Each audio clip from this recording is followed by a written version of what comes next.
everyone and welcome back to a slightly spookier version of my channel. So I know this is something a little bit different, a paranormal story time, but if you're anything like me, and I think that you are, then you will enjoy the spookiness of this time of year just as much as me and just as much as all the coziness. So I thought we could go with a classic ghost story. I will link all of my sources for my information in the description below, along with any resources that I mention as we go along. If you're on your own, then do not worry because we are all in this together. But if you do have a fairy friend, then you might want to grab them. Mike is downstairs for me, so I should be fine, but just watch me have an absolute meltdown if something like falls off a shelf or something. I'll be gone. If you can hear rain, that's because it is raining. Don't know where I was going to go with that. So grab a cup of something warm and a blanket and let's get into this very strange tale. The Enfield Poltergeist, or as it's sometimes known, the haunting of Enfield, is a well-known UK paranormal case and it's well documented, so much so that the film The Conjuring 2 is actually based on the story.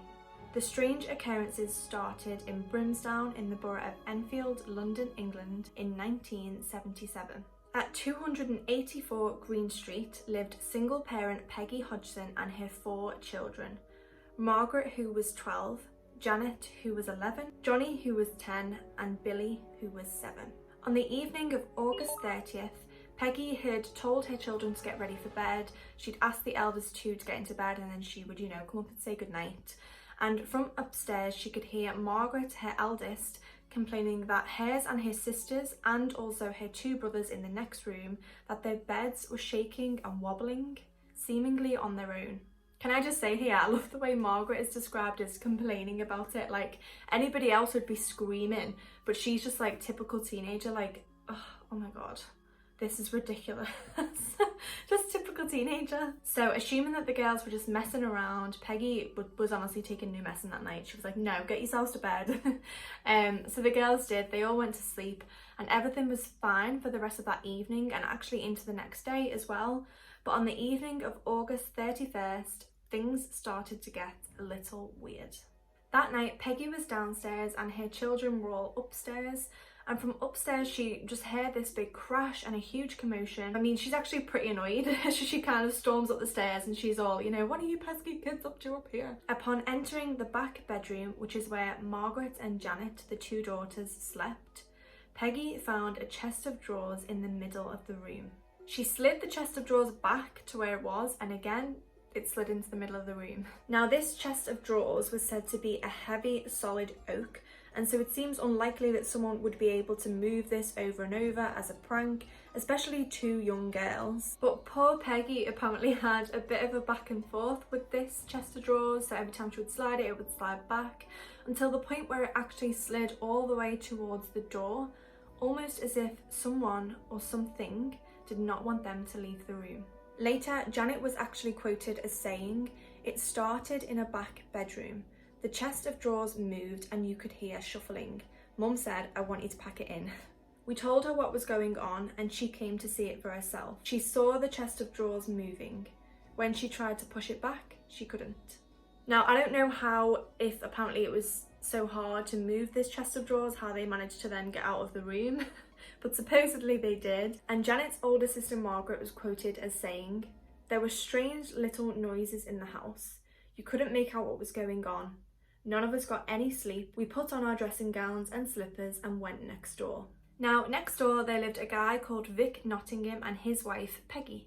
And the reason I lead with Vic there is that he's actually kind of the key character, if you like, in terms of the neighbours, as he actually goes next door to investigate for himself. I don't want to be too stereotypical here because that's not really my way, but Vic was said to be a burly guy who was the old school type, so he wasn't really scared of anything and he didn't really take any messing around. The key there being that, at least outwardly, he didn't seem like the kind of guy who would jump to the conclusion of something having a supernatural cause. So Vic goes next door and he actually says that he does hear taps, shuffles, knocks in the walls and the ceilings, and he was actually pretty sure that this was going to be some form of animal. So for context here, Vic was actually a builder by trade, so he was pretty sure before he went into the house that it was likely to be rats in the walls or pigeons in the ceiling or that kind of thing, as he had a lot of experience with this. But he was quoted as saying that he could not figure out what the cause was and that actually he felt quite scared. With this admission from Vic, and in knowing Vic quite well and his character, the family are quite shocked and they don't really know what to do, so they decide to call the police. A police officer by the name of Carolyn Heaps and an unnamed colleague attend, and Carolyn actually says that she sees a chair move and that she also had a really uneasy feeling. PC Carolyn said she inspected the property for hidden wires, string and that kind of thing. Oh, poet, and I didn't even know it. As she thought maybe it was some kind of hoax, but she found nothing. She also tested the flooring with a marble, so she was looking for slants or hills or something that could cause this heavy armchair to move across the room for no reason, and again she found nothing. At this stage, Carolyn and her colleague informed the family that this was not a police matter as they couldn't find anybody breaking the law, and so they leave.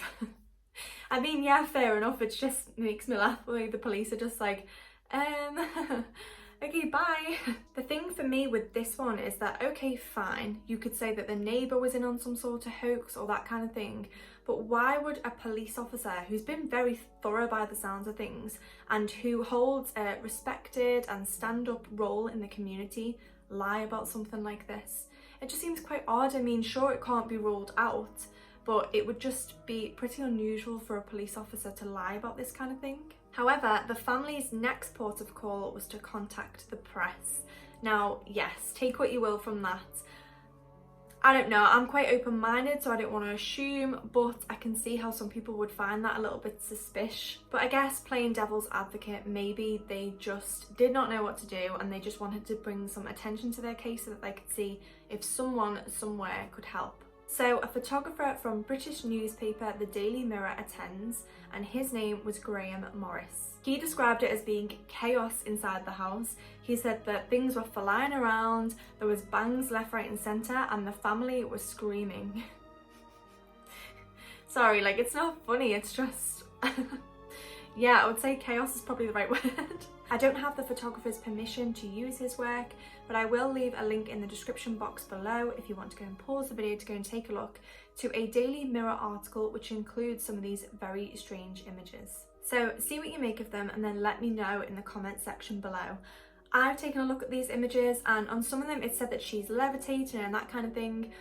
But the way it looks is that there's a bed right there, and so to me it looks like she could have just been jumping from the bed and then the pictures have been taken like mid-jump, because you can see on some of them there's like 1, 2, 3 pictures and it's all different stages of what would be a jump. But I don't know, let me know what you think in the comment section below. Another media institution to pay 284 Green Street a visit was actually the BBC. This was also particularly interesting as they spent quite a lot of time there on the day that they were there, and it's the BBC. I mean, it's going to be a very experienced crew. They will likely have very top of the range style equipment, but when they got back to the office, the reel had actually been destroyed.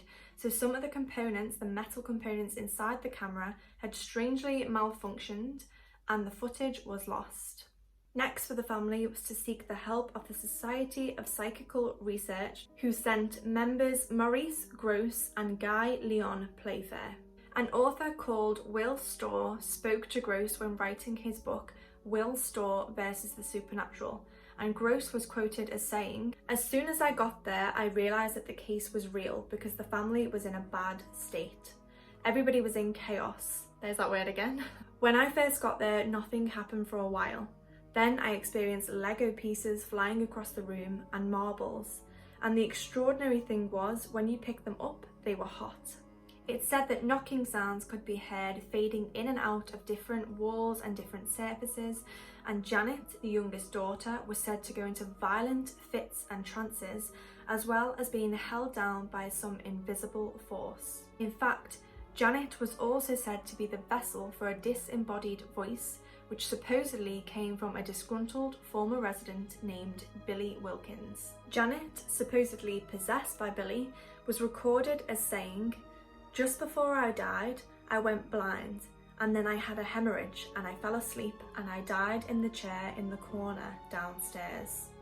the kind of chair I guess that the police officer, among many others, had seen move in the living room. It turned out that there was actually some substance to this.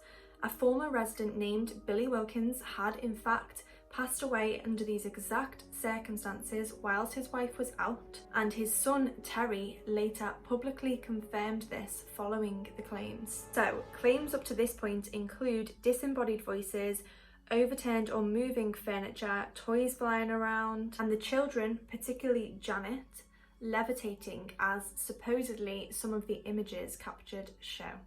Janet and witnesses even recall a time when a curtain was said to lift up, wrap itself around Janet's neck, and apparently choke her, just like in the movie The Conjuring 2. Janet says that this is something she recalls vividly to this day.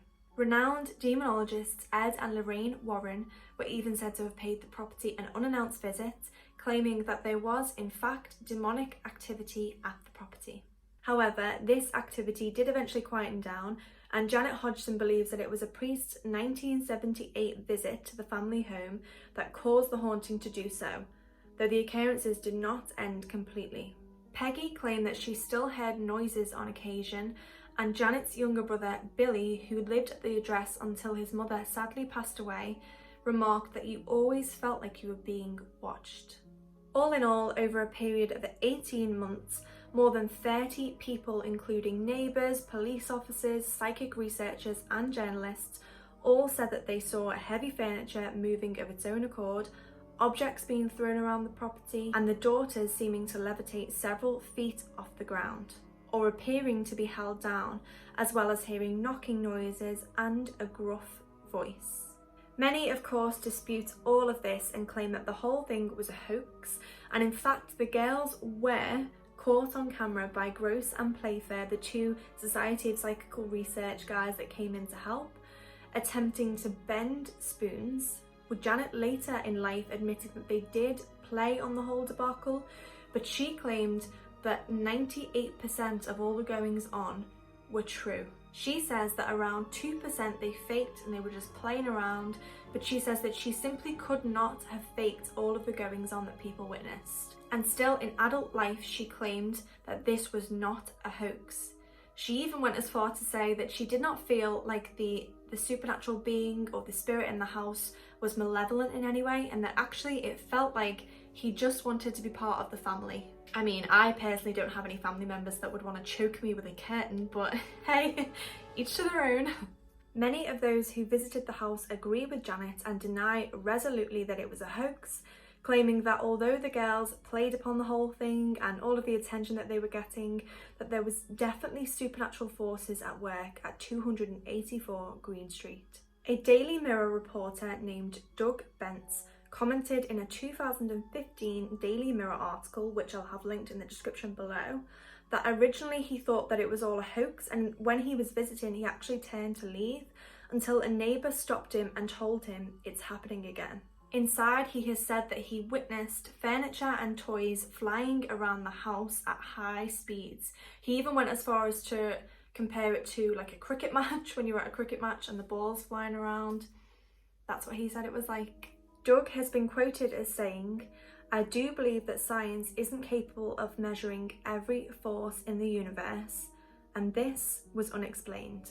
Janet herself has also been quoted before as saying that she was actually bullied at school and that she was called Ghost Girl, which does make you wonder what motive a young girl being teased in that way would have to continue on with such an elaborate hoax. You would also question how on earth she was to know any of the information about the former resident having passed away there, not least the full detail, remembering that this was a time when children wouldn't just have access to Google on a daily basis. The only explanation could possibly be that she'd either heard somebody mention this around her, or heard somebody talking about this, or that indeed she was somehow in contact with the spirit of Billy Wilkins. It's said that a family did move into the property after the Hodgsons left, and the children said that they always had that feeling of being watched, and that the family actually left the property when one of the children claimed to have seen an old man enter their room one night. which I don't know how true that all is because I've not been able to find a solid source on it, so we'll take that with a pinch of salt.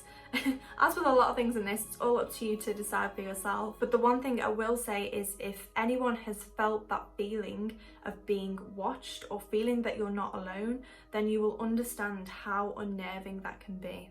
I guess we'll never truly know what happened at 284 Green Street. According to Janet, this thing all started when the girls started messing around with a Ouija board. And let me just say, Halloween or not, believe it or not, if you do not know what you are doing, then I would just suggest that you leave things like that well alone. Numerous claims and historic claims have shown us, and lots of horror films based on those claims have told us that it's not the kind of thing that you want to just be messing around with. I did actually watch a YouTube video. The channel is called Henry's Adventures and I'll link the actual video in the description below. But the guy actually goes to visit the outside of the house now in modern day, and there is a sticker on the living room window which just reads Jesus House. It makes you wonder whether the current residents are still fearful of or even tormented by potential spirits at the property to this day. There's tons more info about this case online, including some recordings of Janet supposedly speaking as Billy or Billy speaking through Janet, if you like. But let me know what you thought of this case in the comments below. I'm really interested to hear your thoughts. And if you have your own supernatural story, then please leave it in the comments below as well, as I'd really like to hear it. It's just really fun to hear this time of year, I think. If you like this video, then please don't forget to give it a thumbs up, as it really supports my channel and it also lets me know what kind of content you want to see. Also, if you're new here and you'd like to see more from me, then please don't forget to hit the subscribe button and the bell to be notified whenever I post new videos. I hope you all have a super spooky Halloween. Stay safe and I will see you guys in my next video. Bye guys.